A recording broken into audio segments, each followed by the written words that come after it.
What if the gruesome murders you believe you committed were all just figments of your imagination?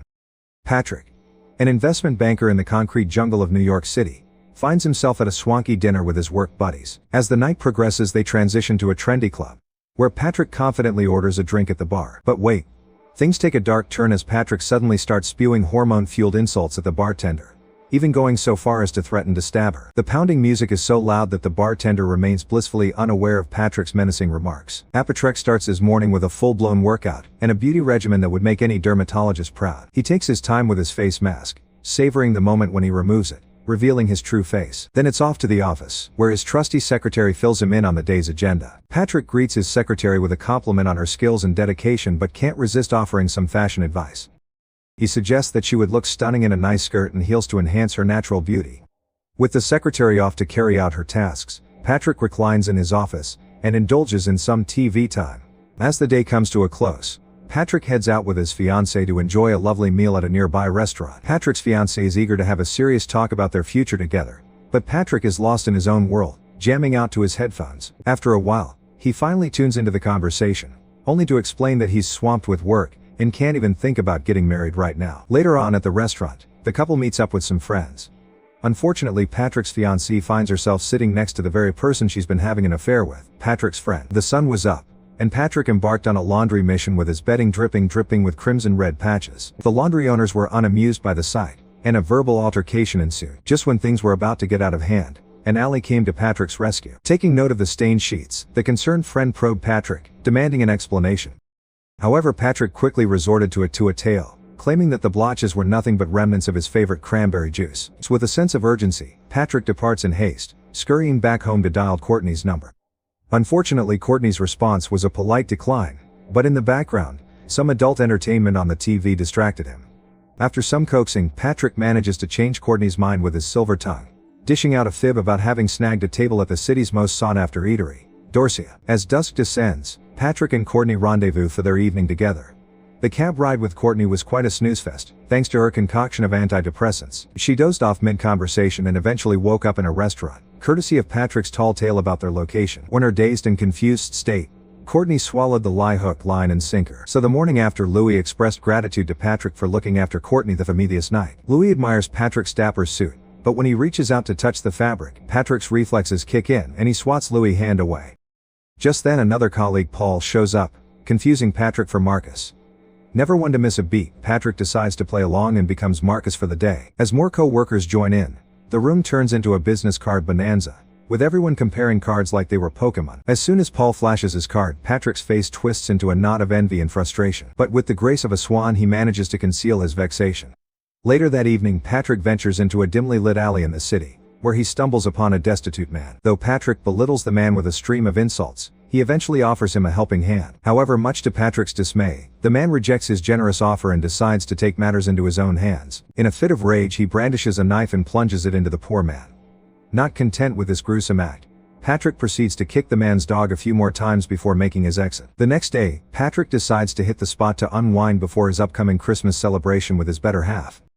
As he luxuriates in the calming water, he ruminates on his ever-growing bloodthirst and worries about his sanity slipping away. It's party time for Patrick and his lovely fiancée. As they arrive at the event, Patrick bumps into Paul, who confuses him with Marcus yet again. Rather than correcting Paul, Patrick decides to play along and extends an invitation for dinner. Paul happily agrees. But before they can continue their conversation, Paul's fiancée makes an appearance and overhears their chat. Curiosity piqued, she asks Patrick why Paul keeps calling him Marcus. To steer the conversation away from touchy subjects, Patrick plants a quick smooch on his partner's lips. After a while, he gets to dine with Paul at a dinky restaurant, which is suspiciously deserted. Upon arrival, Patrick discovers Paul's engaging in a heated argument with a waiter. As they indulge in small talk, Paul downs drink after drink, steadily getting sloshed. As the night progresses and Paul's inhibitions loosen, Patrick decides to make a bold confession. He's positively insane. In a drunken stupor, Paul dismisses Patrick's confession as gibberish.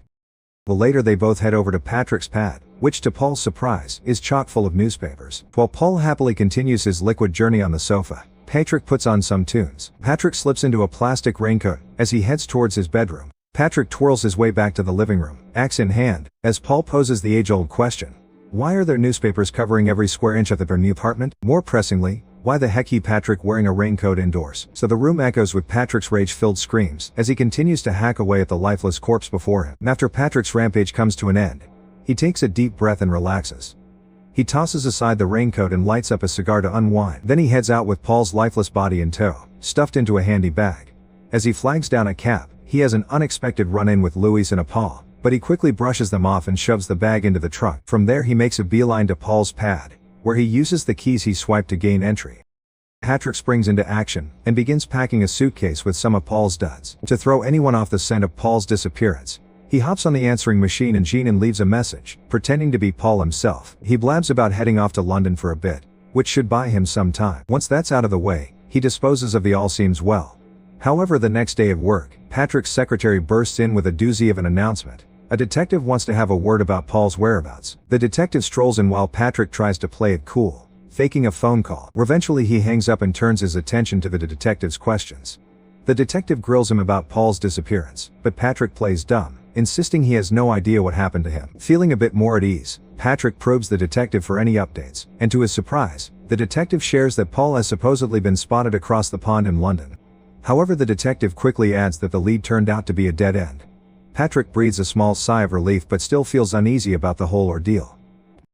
He politely tells the detective he needs to wrap things up as he has a meeting coming up shortly. Once the detective leaves, Patrick heads back to his apartment to blow off some steam with a workout. Later that evening, he cruises around the city, eventually stopping on a dimly lit street corner where he picks up a certain lady of the night. While driving back to his apartment, Patrick decides to call up another companion to join in on the fun. Upon their arrival, Patrick introduces himself as Paul and the three of them kick back in the living room for some quality time. As the night progresses, they eventually move into the bedroom, where Patrick takes out his trusty video camera. He starts directing the girls to engage in some adult games and they proceed to play. Patrick enthusiastically jumps into the game, admiring his own hormonal performance in the mirror and for the camera. Once the game ends, the two women collapse on Patrick's bed, exhausted.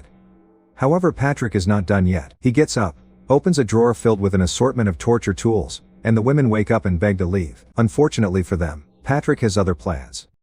Patrick delights in demonstrating his torture skills to the two women, but they soon run off with their earnings. The next day, Patrick and his colleagues hang out at a restaurant when Louis drops by with his brand new fancy business card. Comparing it to his own shabby one, Patrick feels a pang of irritation.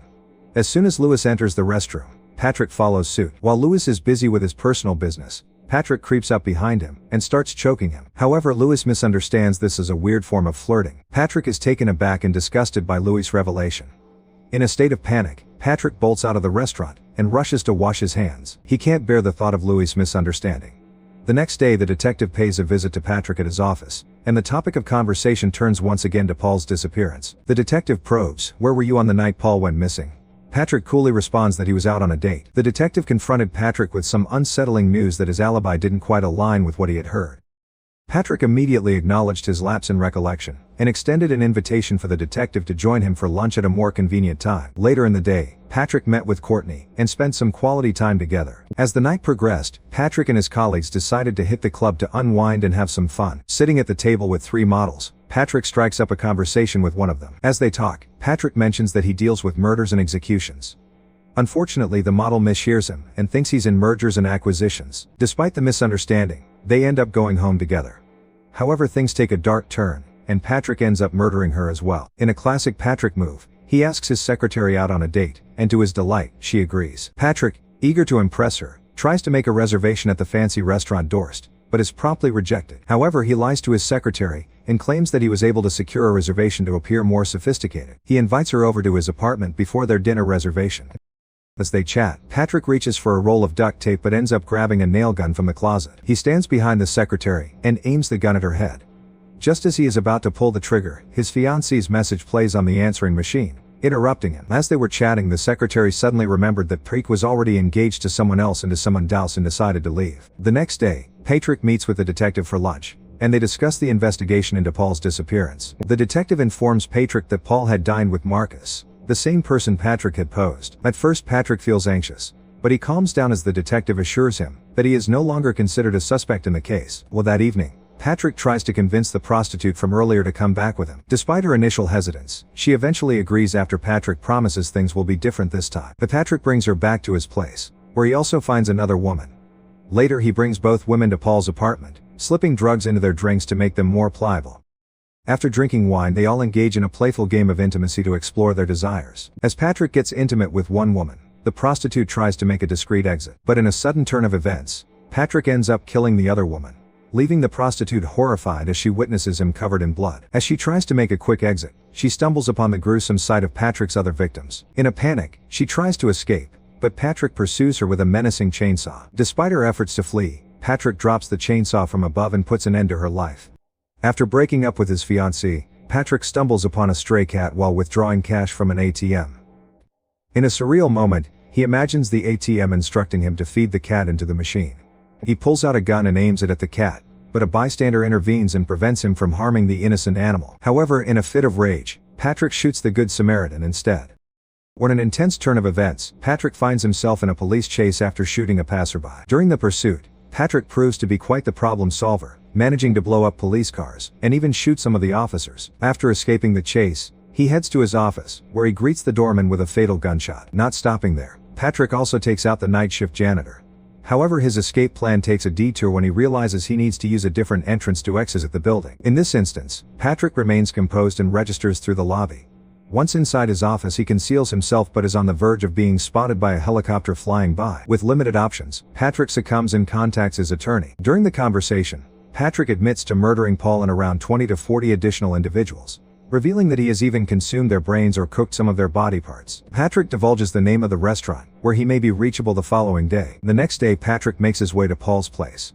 He's fully masked up like a ninja, but upon entering he's shocked to find the joint deserted. The walls are freshly painted, giving it that sleek minimalist vibe, but it's clear there's no sign of any wrongdoing. Patrick's CSI skills kick in, and he scars the place for clues, but nothing turns up.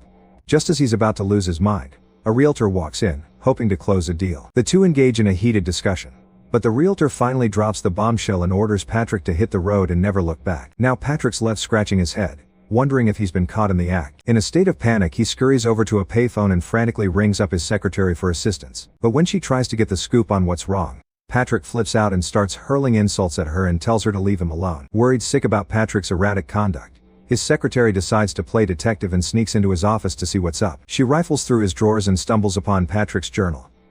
As she flips through its pages, she's greeted with a gruesome gallery of illustrations depicting Patrick's heinous crimes. Meanwhile, Patrick makes his way to the restaurant to rendezvous with his colleague. As he scopes out the joint, he spots his lawyer and decides to have a word with him. But as luck would have it, Patrick gets mistaken for someone else. Again. And when he decides to come clean about his sordid past, his confession gets shrugged off and laughed at like it's all one big joke. Finally, when Patrick sets the record straight and insists that his crimes are the real deal, his lawyer tells him to cut the crap. Patrick tries to plead his case and insists that he really did off Paul, but his lawyer quickly shuts him down, arguing that this can't be the case since he just had dinner with Paul in London a mere 10 days ago. Now Patrick's left dumbfounded, unsure whether his murders actually happened, or if they were all just a figment of his twisted imagination. Patrick's descent into madness is now complete, and he's completely lost his grip on reality. He drags himself back to the table and tries to blend in with his co-workers, but he can't help but dwell on his alleged imaginary murders. In hindsight, he now regrets never getting busted since it's left him just another face in the crowd, someone who can easily be brushed aside or mixed up with someone else. And that's a wrap for today's episode of Cinematic Chronicles. We hope you enjoyed our journey through the story of this film. If you did, be sure to hit the like button and leave a comment below. And don't forget to subscribe to our channel for more movie narrations. Until next time.